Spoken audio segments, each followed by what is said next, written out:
৯৫ ভাগ পোশাক কারখানায় ঈদের বোনাস পরিশোধের দাবি করেছে বিজিএমইএ।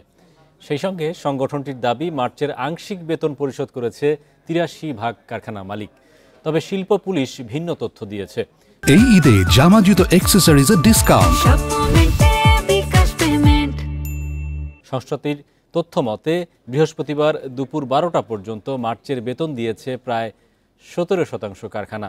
ঈদ বোনাস পেয়েছে ৭৭ ভাগ পোশাক শ্রমিক। বিজিএমইএ বলছে সচল কারখানার বেশিরভাগই বোনাস পরিশোধ করেছে। ঈদের ছুটির আগেই পরিশোধ হবে চলতি মাসের আংশিক বেতনও।